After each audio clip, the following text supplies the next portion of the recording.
Today we'll be doing another coding map problem from Map-1 called mapAB2.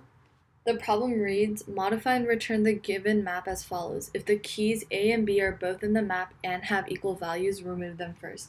So first we're going to check if the map does contain A or B.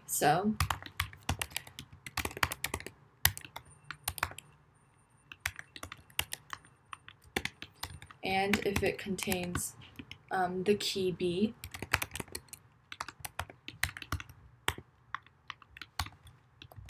Then we need to check whether the value of A and B are the same.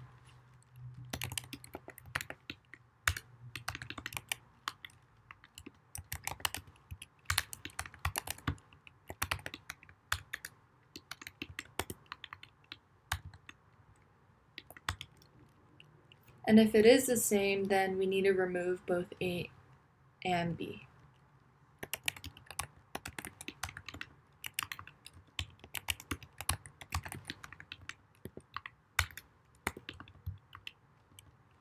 And then return the map and give it a go, and it should work.